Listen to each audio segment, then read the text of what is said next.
Bueno, y para comenzar, estamos ahora en entrevista aquí en el piso con Liz Cha, que es puericultora del Servicio de Puericultura del Hospital Español y, y ex docente de la carrera de puericultura también. Así es, buenos días, muchas gracias por la invitación.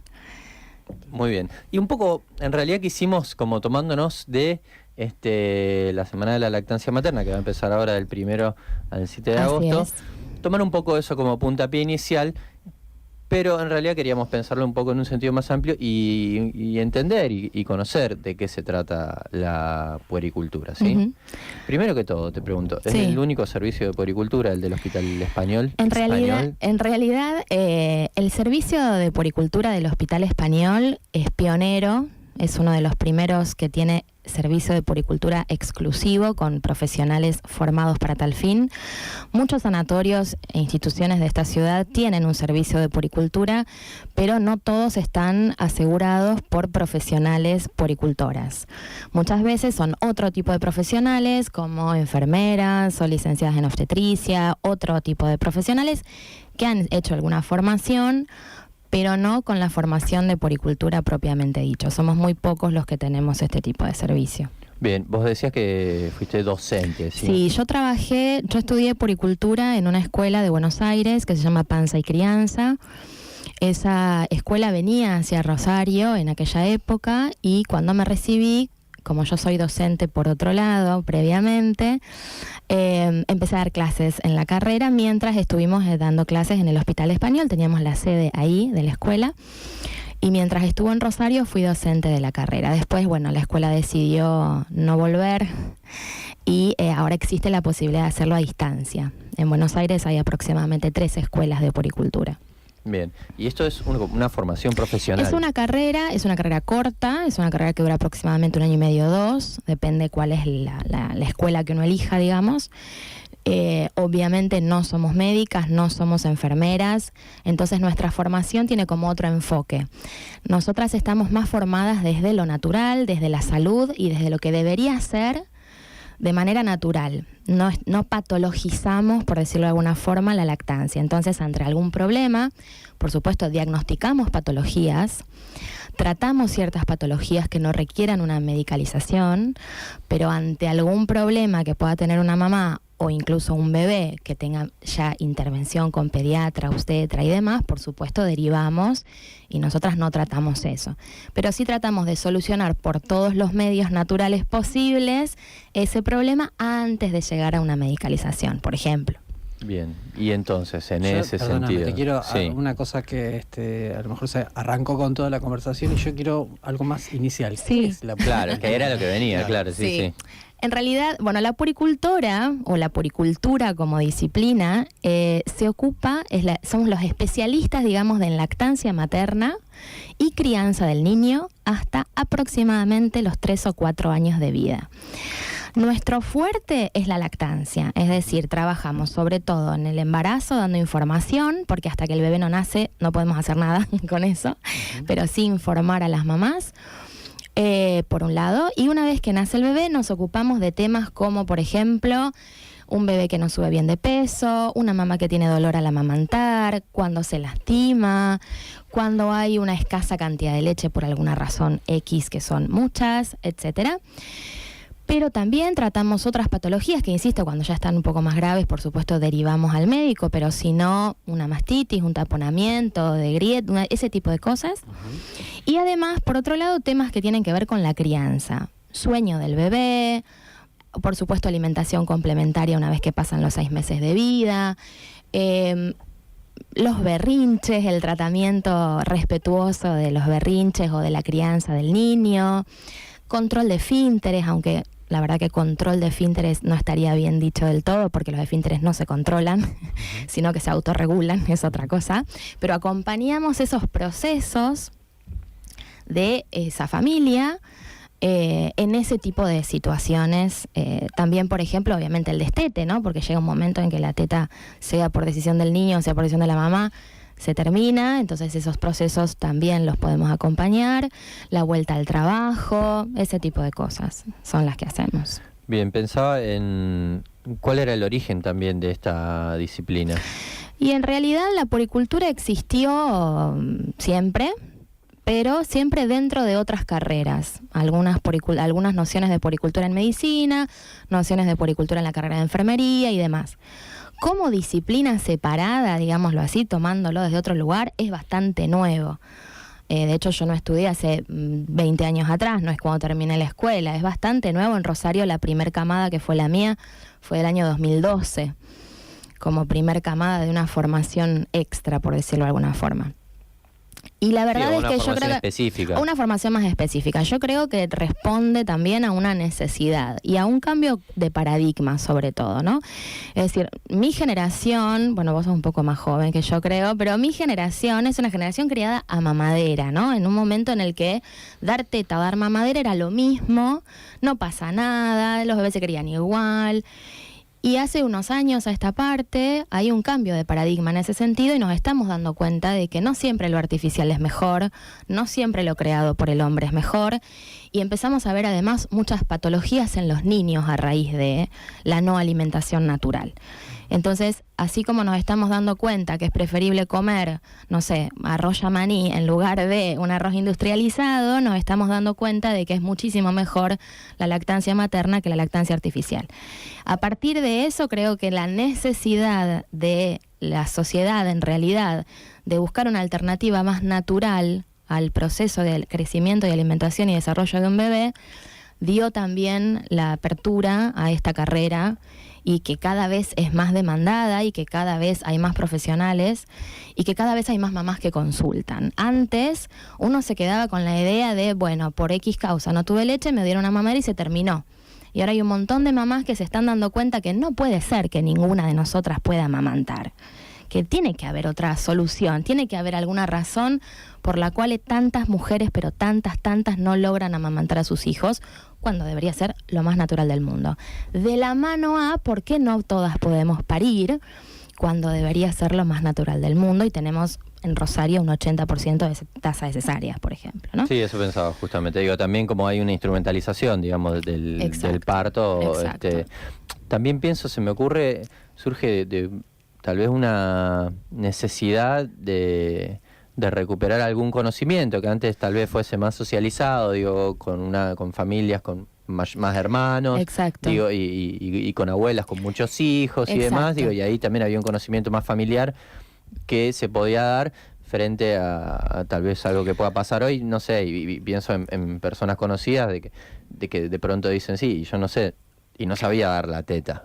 No, por supuesto. Y no había pensado que había que saber. Exacto. Digo, en realidad, uno de nuestros grandes problemas como sociedad es que hay una frase que a mí me gusta mucho, que es: 2 personas son muy poco para criar un hijo.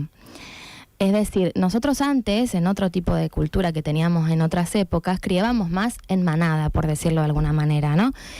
Es decir, estaba una mamá embarazada o con su bebé recién nacido y, como bien decís, estaban sus hermanas con sus sobrinos o las abuelas que habían criado otros hijos, todos vivíamos más o menos juntos, y eso hacía que ni la mamá estuviese sola todo el día, ni estuviese fuera tan ignota en ciertos temas. Muchas veces nosotras, la primera vez que tenemos un bebé en brazos, que hay que darle la teta y cambiarle el pañal, es el propio. No lo vimos nunca, no solamente que no lo hicimos, no lo vimos. Entonces hay un montón de puntos de referencia que uno no tiene, por decirlo de alguna forma. Esa soledad, esa ignorancia, ese no saber y esta industrialización de la alimentación y de la salud incluso, hace que uno, ante la primer duda, va al médico, el médico que está formado desde ese lugar, porque, a ver, ningún pediatra indica mamadera porque es mala persona. Los pediatras indican mamadera porque es lo que saben. Entonces, si uno, ante un problema de lactancia, lo primero que hace es poner una mamadera, lo único que va a lograr es que esa lactancia se frustre. Tarde o temprano esa mamá se va a quedar sin leche.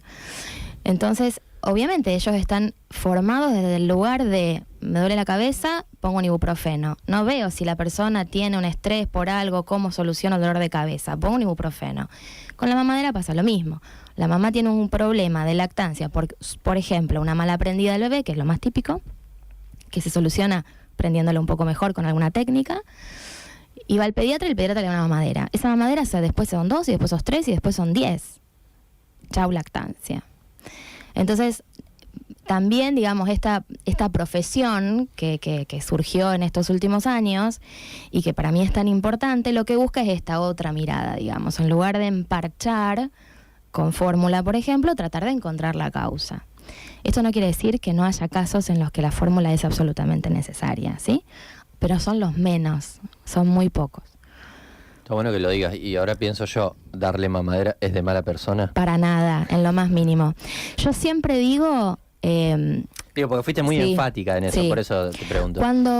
Cuando yo empecé con este tema, después de una lactancia muy frustrada con mi primera hija, y una muchísimo mejor lactancia, para mí lactancia exitosa, esa frase no me gusta para nada, que es el éxito en una lactancia, no lo sé, pero sí una lactancia por lo menos que me satisface mucho mejor que con la primera, con mi segundo hijo, iba evangelizando por el mundo, ¿no? O sea, no hay que darle mamadera, no hay que dar mamadera. Y después, trabajando, me di cuenta de que detrás de cada mamadera hay una historia.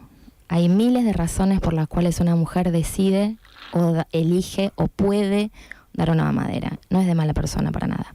El 90% de las veces que hay una mamadera, esa mamadera está mal indicada. ¿Qué quiero decir? Había otras soluciones antes de la mamadera. Pero hay otras en que son absolutamente necesarias. Y gracias a Dios que existe, digamos, ¿no? O sea, es lo mismo que la cesárea.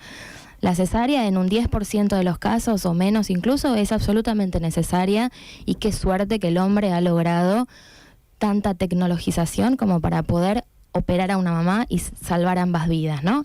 Pero el 80% no. Bueno, con la mamadera es lo mismo. Vos hablabas de la... Perdón, y sigo con el tema, pero antes hablabas de leche de fórmula, y en el caso de que de la leche de la madre con mamadera, o en el caso de que el padre quiera participar de alguna manera de la lactancia, que ahora dudo si se llama así también, ¿no? Bueno, pero, dúdalo. Claro. No, en realidad... hay muchas formas de dar una leche. Disponer de eso para irse y ahí hacer vamos. Otra cosa sin su hijo. Tal cual, ahí vamos. Hay un montón de formas de dar leche, digámoslo así, ¿no? Es decir, obviamente la lactancia a través de la alimentación natural, pero si por alguna razón yo tengo que complementar con leche, hay que ver dos cosas. Primero, ¿qué leche? ¿Por qué fórmula si la mamá tiene leche? Porque a veces lo que pasa es que hay un problema o de acople o de prendida, o el bebé tiene rechazo al pecho, algunas cosas así. La leche está, pero no se la puedo dar a través de la teta. En ese caso yo puedo complementar, sí, pero no necesariamente con fórmula. Puedo usar la leche de su mamá extraída. Depende de la edad del bebé. Con mamadera en ese caso. Eso, vamos a ver, porque depende de la edad del bebé, yo puedo usar otras cosas. Si es un recién nacido, puedo usar una jeringuita, una cucharita. Nosotros en el sanatorio muchas veces damos calostro. Calostro es la leche de los primeros 2-3 días, ¿sí? Que son gotitas, es poquito. Ese calostro se lo damos a veces en cucharita cuando el bebé está muy dormido, no se puede prender, sufrió algún estrés en el momento del nacimiento y entonces no responde como tal vez debería. Hay otras cosas más que enchufar como primera medida una mamadera. Entonces, hay que ver con qué complemento, leche de fórmula o leche materna. Si hay leche materna, siempre leche materna primero, ante todo. Nosotros acá lamentablemente en Santa Fe no tenemos banco de leche, pero lo ideal sería incluso leche donada, al menos, ¿sí? Porque epigenéticamente es distinto recibir leche materna que recibir algo artificial. Es totalmente diferente. Depende de la edad, obviamente. Si yo tengo un bebé que tiene 5 meses y no le voy a dar con jeringuita, porque puedo estar 6 horas dándole con una jeringuita porque ya toma, qué sé yo, 100, 120, 150 mililitros. Entonces ahí vamos viendo cuántas mamaderas por día son. ¿Son 2, son 3, son 10? ¿Cuántas son? Depende cuántas sean, vamos viendo. ¿Conviene o no conviene? ¿O conviene un vasito? ¿Conviene otra cosa? Hay otras técnicas, por ejemplo un relactador, que es un aparatejo que hacemos caseramente con una sondita que se coloca en la mama para que el bebé succione la mama, pero al mismo tiempo saque leche de otro lado. Y eso no hay mamadera y el bebé está tomando otro complemento, digámoslo así. ¿Se entiende? O sea, hay un montón de cosas por hacer. Bien. ¿Y por qué no mamadera? Lo pregunto directamente. Eso iba a decir. ¿Por qué no mamadera? Por varias razones. O sea, quiero decir, en mi sentido común... Claro, en el sentido común de todos. Cultural, o sea, no tiene nada de mal, ninguna contraindicación. Tiene muchas. El problema de la mamadera, por eso insisto con la edad, ¿de qué momento estamos hablando? Esto no se puede generalizar, hay que ver caso por caso. Pero la mamadera, como el chupete o cualquier plástico, incluso pezoneras, que es un plastiquito que se pone en la mama para que el bebé se prenda mejor, generan lo que se llama una succión disfuncional. Es decir, el bebé en la teta tiene que prenderse de cierta forma, abrir muy grande la boca, meter mucha teta dentro de la boca, no se puede prender del pezón solamente, tiene que agarrar areola. Con su lengua hace un movimiento que nosotras le decimos redondo, es decir, es un masaje que hace a la glándula mamaria para poder estimularla, generar leche, extraerla y tragar. Toda esa complejidad de succión, que se llama succión nutritiva, cuando el bebé aprende se va a una mamadera o a un chupete, es lo mismo, porque el problema es la tetina, no el contenido. Además del contenido. Cuando el bebé va a una tetina, hace una succión opuesta. Cierra completamente la boca, hace una succión cortita, chiquita y rápida, y no mueve la lengua porque no lo necesita.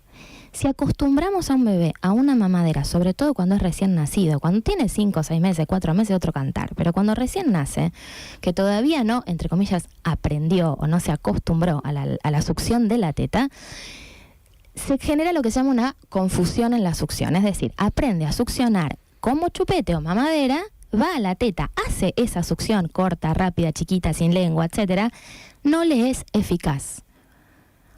Lastima a la mamá, no extrae la cantidad de leche suficiente, empieza a no subir de peso, o empieza a bajar de peso, la mamá empieza a perder la producción de leche, etcétera, etcétera, etcétera. Entonces, en cierta edad, sobre todo al principio, es preferible cucharita, jeringa, incluso un vasito, otra cosa que no provoque esa confusión en la succión, para que el bebé no pierda su lactancia.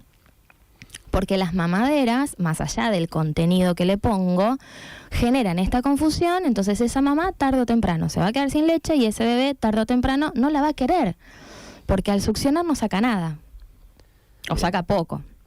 Yo te quería preguntar, sí. Totalmente de acuerdo a lo que estás diciendo, y lo que te quería preguntar es, ¿en qué momento aparecen las puericultoras? Ajá. La mayoría puericultoras. Y en realidad creo que somos todas. No sé si en Buenos Aires hay algún varón, pero acá somos todas mujeres. ¿En qué momento aparecen? No en qué momento aparece en la historia, ¿en qué momento de la vida del recién nacido? Sí. En realidad depende de la institución en la que tengas a tu bebé.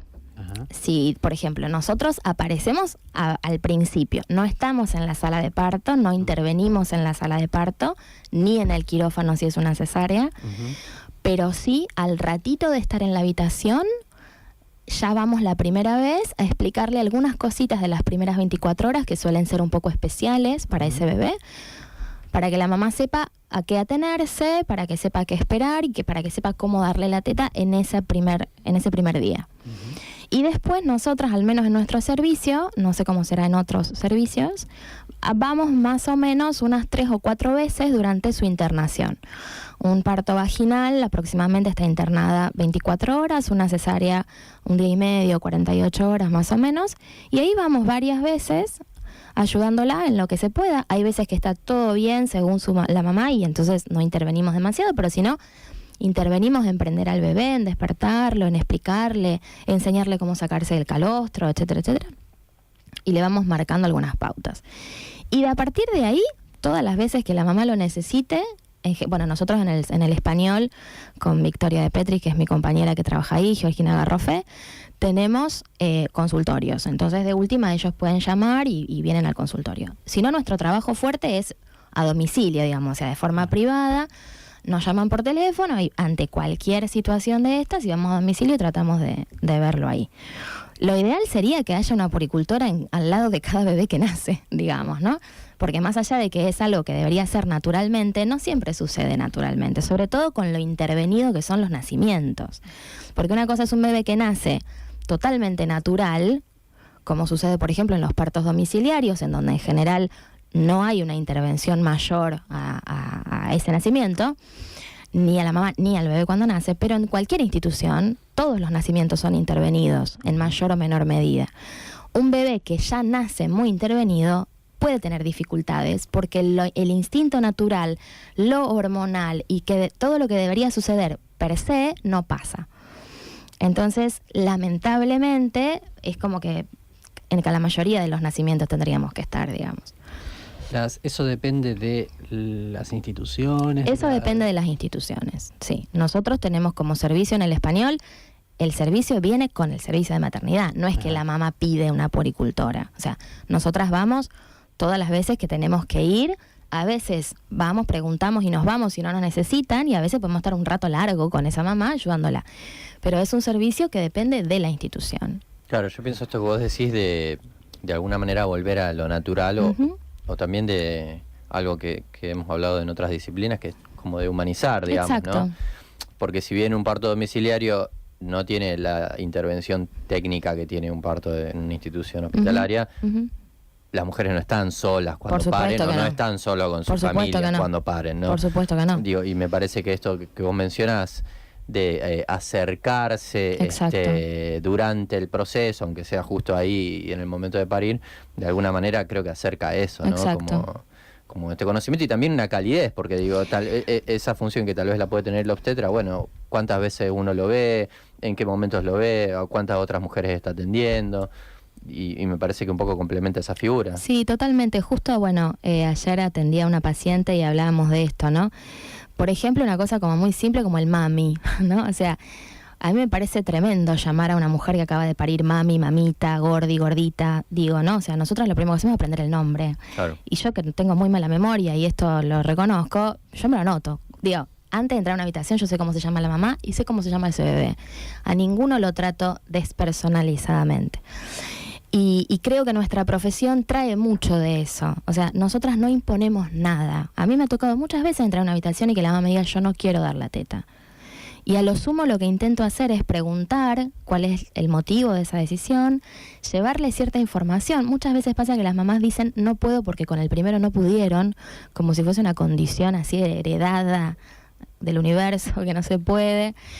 Y después de hablar un rato prueban, y cuando prueban y sale, arrancan, y otras que realmente deciden que no, y es absolutamente respetable eso, pero no hay una imposición. Entonces, al no haber una imposición, me parece que nuestra profesión trae eso también, ¿no? Esta cosa de, bueno, la empatía y la humanización de la situación. Las instituciones están muy mecanizadas, hay mucho protocolo, el protocolo en el sentido de esto se hace porque se hace, independientemente de a quién. Y nosotras, si bien por supuesto hay un protocolo de atención que tratamos de brindarles a todas, siempre vamos variándolo de acuerdo a la necesidad de la mamá. Entonces eso también me parece que es como importante y como debería ser en otros aspectos también de los nacimientos.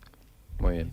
Bueno, por último, ¿alguna mamá, papá que esté escuchando, sí, o toda la familia? Sí. Digo, ¿qué se le puede decir de pack básico de asistir a una puericultura para solucionar este tema? Vos dijiste lactancia, básicamente. Sí, básicamente lactancia. Después, bueno, insisto, hay otros temas, como por ejemplo puede ser el sueño del bebé, bebés que no duermen o que sí o cómo. Hay mucha expectativa con esto de que el bebé tiene que dormir y en realidad el bebé regula su sueño a los 3 años. La expectativa es que duerma. Por eso, digamos. sí, la expectativa es que duerme y no sucede. Y uno se asusta pensando que le pasa algo, en realidad es lo más natural. Pero bueno, ese tipo de cosas, o de la alimentación una vez que ya empiezan a comer después de los 6 meses, los parámetros para saber si un bebé puede o no puede comer, porque no es una cuestión de edad, es una cuestión fisiológica, si puede o no.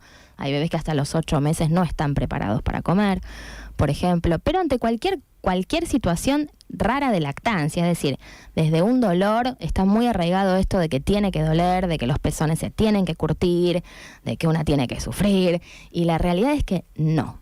Si hay un dolor y hay una molestia, hay que resolver algo. Entonces, si mi bebé nació hoy y esta noche a mí me duele, yo tengo que consultar, porque algo está pasando. Si venía todo bien y a los 15 días me empieza a doler, hay que consultar porque algo está pasando. Entonces, eso por sobre todo, ¿no? Y después lo típico, un bebé que no sube mucho de peso, o a veces es el deseo. Eso para mí es fundamental. A veces el bebé no sube mucho de peso, el pediatra indica mamadera, mamá arranca con mamadera porque es lo que le dijo el médico, y a los, qué sé yo, al mes, por ejemplo, le entra la duda, le entra el bichito de por qué yo no puedo. Y yo quiero darle la teta, y a mí me gustaría dejar la mamadera y volver a la teta exclusiva, por ejemplo. Bueno, eso es un momento para consultar. El propio deseo de amamantar. Cuando una tiene el deseo de amamantar, se puede volver a amamantar, siempre. A veces hay patologías que no nos permiten eso, pero sí podemos volver a una lactancia mixta al menos, ¿no? La relactación es algo absolutamente posible. Entonces para mí es como muy importante eso, el deseo. Ahora, por ejemplo, está muy de moda regalar consultas con una puericultora, ¿no? Entonces, bueno, en vez de regalarte un cochecito, ojalá cobrara como un cochecito, yo estaba pensando, pero no. Pero digo, en vez de regalarte ropita, vamos a ser más acordes, en vez de regalarte ropita, te regalo una consulta con la puericultora. Y qué sé yo, como marketingeramente no está mal, pero a mí me hace ruido, porque no parte del deseo de la mamá.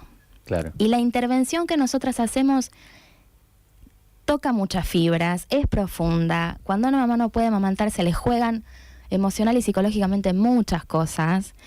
Entonces, a mí me sigue haciendo ruidito. Yo no lo promociono nunca así porque a mí me da como cosita, porque me parece que lo fundamental es el deseo de amamantar. Y que es posible. Yo siempre digo... Es posible no tenerlo también. Por supuesto que es posible y es válido no tenerlo. Y esto iba con lo que vos decías de cómo darle la leche cuando me quiero ir, por ejemplo. Por supuesto, desde el punto de vista del bebé, el bebé necesita la teta, solo teta y nada más que teta, hasta que decida destetar. 2 años, 3 años, 4 años, no sé, lo que quiera. Pero la lactancia es una relación de a 2, incluso de a 3, te diría, si lo metemos a papá. O a compañeros de mamá, digamos, ¿no? Pero es una relación de 2. Cuando uno de los dos no quiere más, como cualquier relación. Y el otro no debería negarse. Entonces digo, a veces es mamá la que no da más. O no quiere o no desea recuperar su cuerpo, o desea salir al mundo otra vez, y está perfecto y es absolutamente válido. Lo que hay que saber es que es un deseo propio y desde ese lugar acompañar al bebé para que lo transite de la mejor manera posible, porque no es su elección. Claro. Pero, sí. Bueno, buenísimo. Liz Cha, estamos escuchando a esta puericultora y que trabaja en el servicio de puericultura del Hospital Español al que se puede acceder, por ejemplo, ¿no? Si uno tiene su bebé ahí, se puede acceder. Muy bien. Y si no tiene el bebé ahí, se quiere contactar con vos, sí, si quieren, se pueden contactar a... Bueno, tengo mi Face que se llama Poder de Amamantar. Si no, me buscan también por Instagram o por Face. Y si no, también pueden llamar al hospital, que en el hospital también les van a dar la información. Y si no, buscar, digamos, ¿no? Sí, tal cual. Y además, por suerte, somos muchas puericultoras también. Bueno, justo hoy Vicky de Petris, que es mi colega en el Español y que iba a venir, ella también tiene un espacio, se llama Paz a la Panza, también la pueden buscar así. Y bueno, justo por la Semana de la Lactancia estaba en su charla. Vamos a planificar varias actividades durante toda esta semana.